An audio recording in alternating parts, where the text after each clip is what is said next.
Okay, so as part of my preparation for this session, Yes. did a bit of research and something came up on quite a well-known search engine, 5 things you should know about Mayor Reid. So I thought that's the end of my research. I feel like I should be sitting next to you. But yeah, no, one thing that came up was Bison for Life, under the title Bison for Life. And Yes. it was how you, first time you met the former Atlanta Mayor Andrew Young, and you came up with quite an innovative investment idea, where school students pay a small sum, and it was matched by a grant, and $12.5 million later. It's 14 million today.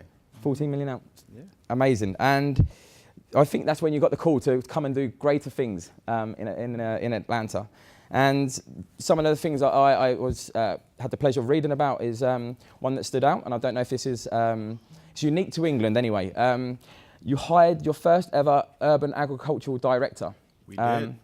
Looking to bring healthy food within half a mile of 75% of the city. That's very unique. You don't get that in England. I think we should have that. Another thing is the City of Atlanta launched its Solar Atlanta initiative, looking to bring solar panels to 28 buildings and looking to reduce the energy consumption by as much as 40%. We hit that mark. You've hit that mark. You've hit a few other marks as well, which I'm sure you're going to let us know about. But there's many, many things, and I don't want to take up the time. It's a valuable time here, and I'd like you to share more and the reasons why, and potential ways that those in the audience can engage their representatives to take a similar stance. So, Well, thank you, Liam.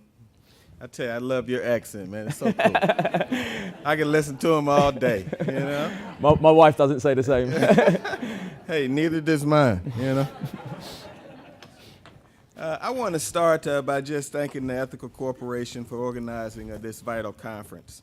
The way that I'm going to frame my conversation is to take you through some of the things that we have done working together on climate in Atlanta, and then give you my vision on how we can do more in some very critical times, and really focus on how we make sure that as a result of national policy, we don't lose progress on cooling the planet. And when I think about climate and climate action, I really think about the fact that we've got to cool the planet by 2 degrees and stop the temperature from increasing at about 1.5 degrees. And I think that that makes the conversation more accessible and more functional, because I don't believe that there's anybody that disagrees that keeping the planet from heating up is not a good thing. And so that's why in December of last year, I agreed to join the board of the Global Covenant of Mayors for Climate Energy. And that's because I believe that cities are where hope meets the street, and I think that we have the greatest opportunity to make a decisive impact that will be unchanged by national policy. And so the progress will be steady and constant and dynamic, and I think that's what's needed right now. So this is a new coalition of more than 7,000 cities across the world that are committed to fighting climate change on the local front and really elevating the role of cities. I'm pleased that we've accomplished in Atlanta a significant amount of progress on energy policy, because the good thing about being in Atlanta is we are a city that's accessible to the rest of the country. So frequently when you hear about progress on climate policy, if someone says we did it in New York, or we did it in San Francisco, or we did it in Los Angeles, in many parts of the country it causes people's eyes to glaze over. Or if you hear that we did it in London or Singapore or in these other important global cities, it causes other communities to say, that's just those folks. That's not really accessible to us.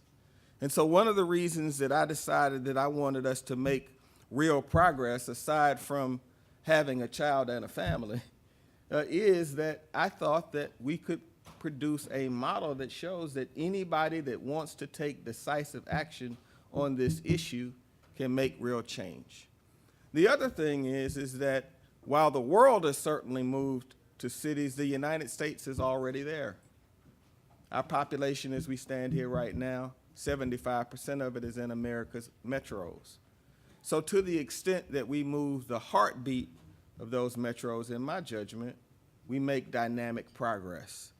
And the really cool thing about dealing with cities is just think of it from a business person's standpoint. right?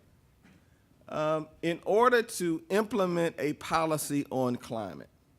So when we made the decision to launch the largest solar initiative, when we made the decision to start converting our municipal fleet and waste to a CNG fleet, when we made the decision to partner with one of our leading technology startups, a company called Rubicon, to help us determine how to be more thoughtful and sustainable about picking up people's waste, we were able to go from a conversation with that startup to execution in about 6 months.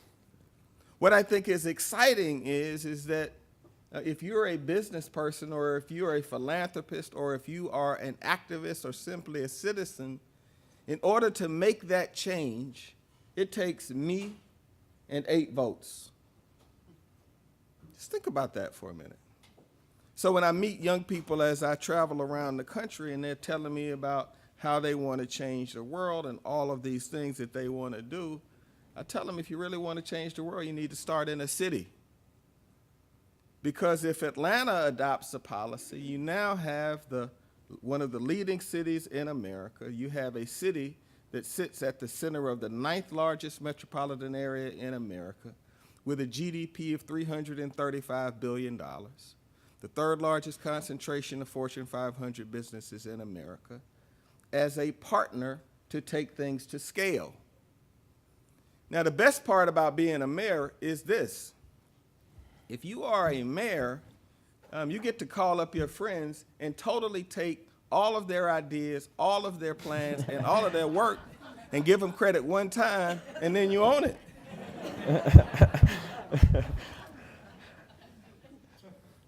All right, so think about that for a minute. So I'm from Atlanta, the home of Coca-Cola.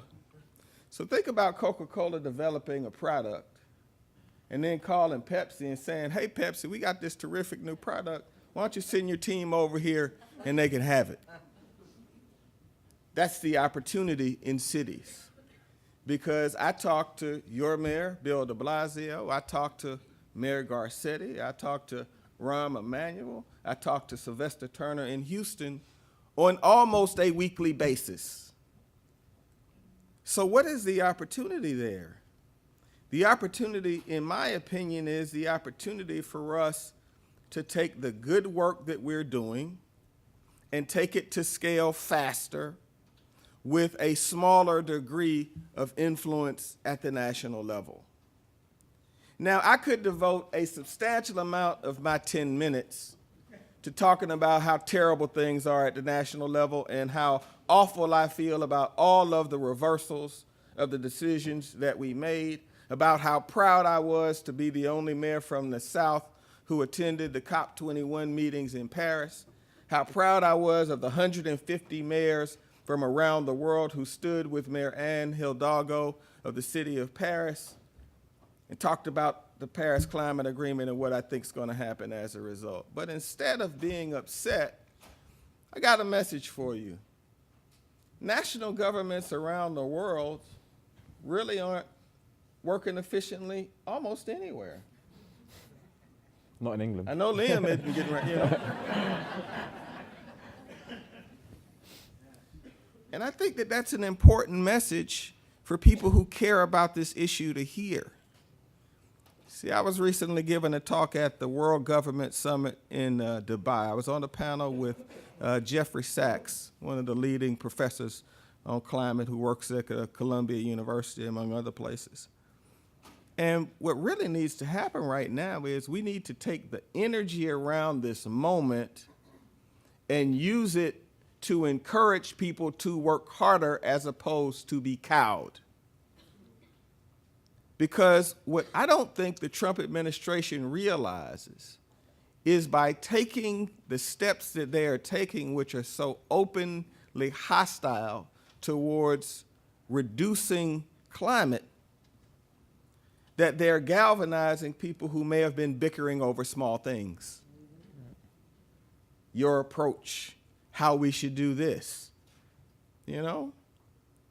One of the things I love, one of my favorite quotes in the world, Liam, is a quote by Winston Churchill. He said, "God bless the man who smiles when he fights." We all know that there's absolutely no plan B. So what we did in the city of Atlanta, we just got an award from the previous administration's EPA, where we were acknowledged as the #1 city in the United States of America in the Better Buildings Challenge. That's where private sector raises their hand and voluntarily says, I want to reduce energy consumption in my properties 20% by the year 2020. We're more than halfway there. We have 111 million square feet of space in the city of Atlanta. We have already reduced water consumption by 20% in the city of Atlanta, although we are a utility, and reducing energy use actually causes us pain because we have to pay the debt on the bonds to continue to modernize our system. And so the reason that I thought that this conversation was so important is really simple. About 2 years ago, at the World Economic Forum in Davos, we were having a conversation with the International Business Consortium. Business already recognizes that relationships with national governments are failing and are too slow. And so the argument that I came to ask that you consider today is to focus on your relationship with cities in a way that you have not before, to make the argument that you have a greater probability of having a favorable outcome that grows to scale, to make the argument that 75% of the population and 75% of the U.S. GDP is in cities, to make the argument that when you come into my office, you are talking to somebody who wants to say yes. What a pleasant, right? What a pleasant thing that must be, right? So the one thing that I try not to do as a leader is to be a play actor, right? So I started caring about climate and sustainability issues primarily because of my family. I mean, I got interested in it not from any broad policy perspective, but I remember meeting President Obama after he had just flew to Atlanta from Chicago, and when he had left Chicago, it was in winter and it was 70 degrees. And I remember him shaking my hand and said, man, I just left Chicago and it was beautiful. Something's going on in the world. Y'all, that helps. Because what that does is to open up the person's you're talking to's idea to the real information as to why it is that way.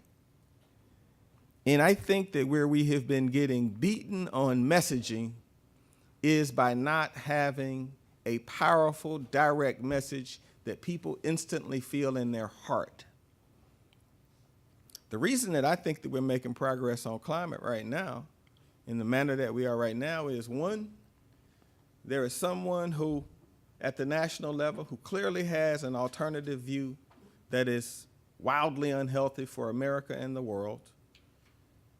And two, millennials care about this issue and are owning it. And three, we're having visits like we have today, not just in New York, but all over the world, and people are deciding to do something. Last year in Atlanta, we were selected by the Rockefeller Foundation, for example, to join the 100 Resilient Cities effort, a global network of capitals that will strategize on the environment and social changes for the 21st century. As Liam was kind enough to point out, the city of Atlanta, we've hired our first chief resilience officer. We've hired our first urban agriculture director. We've hired our first chief bicycle officer. And that person is more popular than me. And we have expanded the Office of Sustainability so that it's on par with almost every important department in the city of Atlanta. And so the bottom line is that we are moving. And about 2 years ago now, we had the meeting between China and the United States and the leading cities of China and the United States. We were in Los Angeles, California for that meeting. And the thrust of that meeting was as if the leading cities in the US and the leading cities in China got to work on climate, that we could achieve 35 to 40% CO2 emissions without the national governments working in partnership at all. So what does that mean? That means there's about 35 to 40 points of progress that's still right in front of us, right? And so what that means is we need your help, and I'm gonna tell you why. For a mayor, a day without ask is a day without sunshine. We walk around asking for things. If we love our cities, we are always asking for something for our cities. And so what am I asking for today? What we want to do is for you all to feel like cities are an open door for you, and that the knowledge and information that you have, whether it's in your business or in your NGOs, is something that you're sharing in an aggressive fashion with cities, not in a passive one. Because what I will share with you is, while many leaders of cities want to do the right thing, we don't have the technical bench to execute on the right policies. And so without the technical bench to execute on the right policies, we can become a bad story if we don't have strong partners like you. And what you don't want to happen is for us to become a bad story. You want us to become a good story. So we need your help. The second thing is that we need you to keep leading from the standpoint of your voice. Because all around America and all around the world, we're all just in we're in a war for talent in London, in the UK, and different parts of Europe. And so what that means is the business community's voice is going to be outsized. I'll give you a concrete example of that. So in Atlanta, we live in the center of a very, very conservative state. We have a Republican governor, all Republican constitutional officers, almost supermajorities in the House and the Senate, and in the center of it all sits us. And so in Atlanta, for example, we have the 9th largest transit system in America, but it receives almost zero support from the state of any kind. But in the last 17 months, Liam, in the last 43 months, we have had 17 U.S. and foreign corporations choose to locate their U.S. or regional headquarters in the heart of the city. The city has been winning jobs overwhelmingly because of the amount of talent that we have and because of terrific universities like Emory and Georgia Tech and Georgia State and Morehouse and Spelman and Clark Atlanta. We have a nice menu of universities for talent. Recently, NCR, a Fortune 500 business, picked up their entire campus from Gwinnett, a wonderful community in the suburbs, and moved 5,000 jobs with average salaries in excess of $68,000 to the heart of the city, 2 stops from a MARTA station. State Farm, 8,000 jobs within a mile of a MARTA station. And so the old political argument used to be anytime you wanted to do something on transit or modern transportation in my state, you viewed as some tree hugger, do-gooder, and all of the rest, whatever bad name folks on the other side are using these days. Now, if you're using those bad names, you're losing the talent war and you're losing jobs in your community. And I think that that's a good guide around climate, because what the business community did was start making decisions that were related to climate that caused people who traditionally didn't care about it to what? To care. Because you can say whatever you want, but there's no question right now that in the metropolitan region that the city of Atlanta is the center of action for jobs. So I think the exact same will be true around climate action. When businesses lead and make it a priority, it removes it from the traditional paradigm of Democrats and Republicans and places it at the center of action for us. So that's my message to you all. Our progress is right there in front of us. And we should use this moment not to be cowed or weary or tired or frustrated, we should use this moment to build a municipal front where we take on climate and sustainability in a direct and decisive fashion with leaders who actually care about the issue. And we will be the laboratory and the platform when the national government comes back to sanity.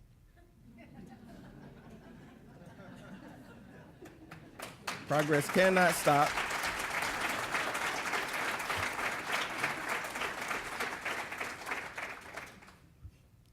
And we need you.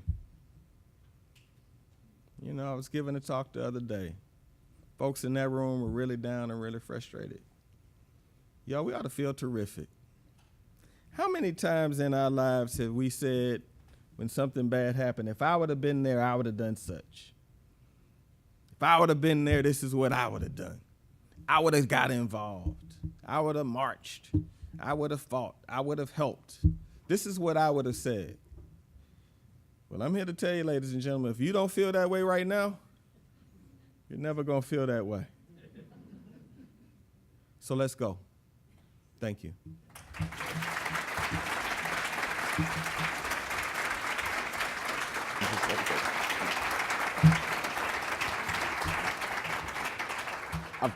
I'm getting told by Karina we're conscious of time.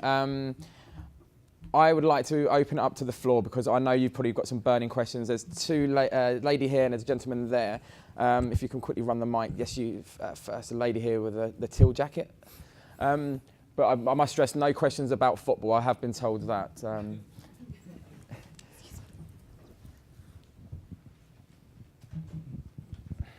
Hi, I'm actually from Atlanta. And right now we have about 20 people running for mayor. What's your plan to make sure that the next mayor, the incoming mayor, keeps up the same momentum in regards to sustainability? Make the issue sexy. So one of the reasons I'm speaking in New York on Monday on this issue is because most folks who run for office have wanted to be in office their entire lives. And so when the Ethical Corporation invites the mayor of Atlanta to give a talk on climate and sustainability, it is of mutual benefit.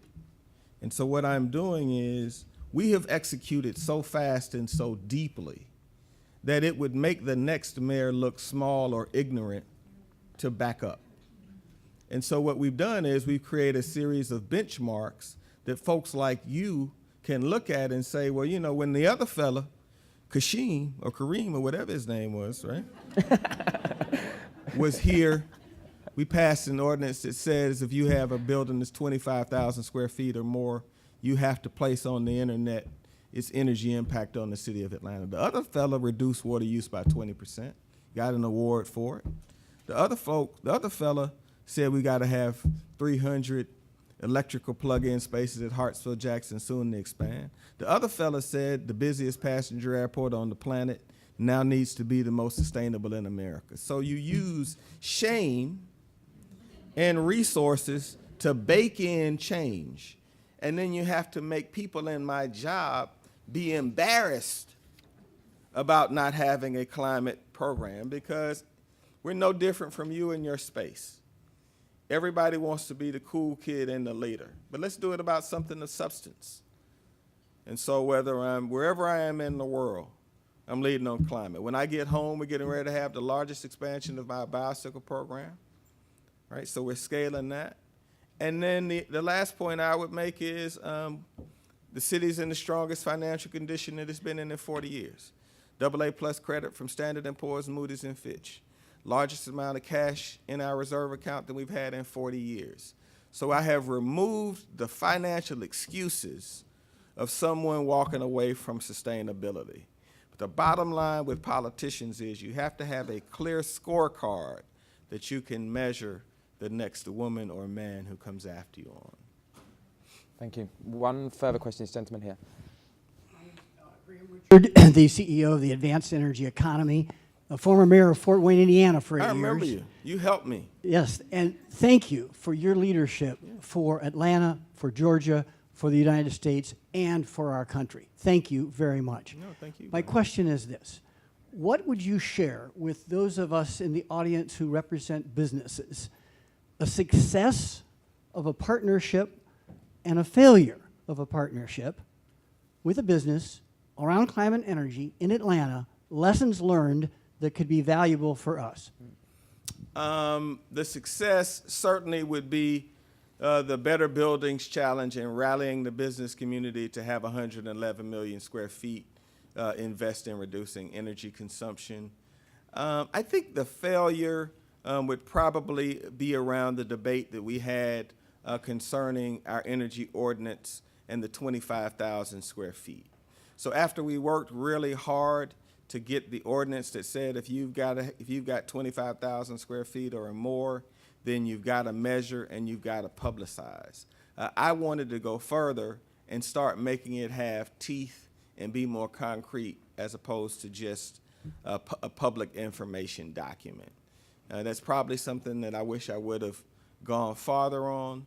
And so the way that that relationship was handled caused the business community or the development community to go and try to undermine the ordinance, and that created some tension. So I think that would be an area of challenge, but without question, the fact that Atlanta is the leading city in America in the President's Better Buildings Challenge since 2011, I'd say is one of the prouder moments. And then the fact that we have among the three highest amount of LEED certified buildings in the United States of America in Atlanta by percentage would be points of pride. There was one more gentleman. Can I get him if I'm quick? Mayor, thank you so much for sharing your words. Question about my name is Jeff Ward with Phone to Action. If you could share what employees and constituents can do to help lawmakers know about the type of policies that we want to see reflected and what the most effective ways to do that are. Talk to the mayor and members of council and make it a priority. I think that the business community needs to do more in-person visits around issues related to climate and sustainability and not have it as a vanity item. So when the business community wants to do something regarding transportation or traffic or business incentives, they set up a very formal meeting with their leaders where they come in and you can feel the seriousness of the moment. Regarding sustainability, it's usually a deputy, right? And so that lowers the sense of urgency regarding the matter. So I think that it's very important when you're communicating with electeds that they understand how important this is from the moment that you make the meeting. And then the second thing is when you are having these meetings on sustainability and on climate, you need to explain to the elected official that you're not going to get them beat. Right? So remember when you're walking in to see a politician that the same way that you're living your dream, we're living ours. And to the extent that you have some care about their political future and you show how what you want can be something that benefits them either short term or long term, you're going to have a conversation and an open ear that the elected remembers. When I'm in a meeting and somebody tells something, and I'm not even up for re-election, and I won re-election with 84% of the vote. When I'm in a meeting with somebody and they tell me something that I know is going to get me beat, guess what happens to I just smile and nod and tell them, hey, I'm for you, right? So what you want to do is you want to keep the elected listening all the way through. Graham knows this. Tell him, don't you want to be first to the future? Don't you want to be in the future business? Because politicians, any of them that are worth their salt, choose no small things. We got in this business because we wanted the lever of political office to do good on a larger scale. And if that's not the way that the politician you're meeting with feels, you shouldn't even be meeting with that politician, because it's a waste of time anyway. Hey, thank you, ladies and gentlemen. I'm sorry if I ran over. I appreciate you guys.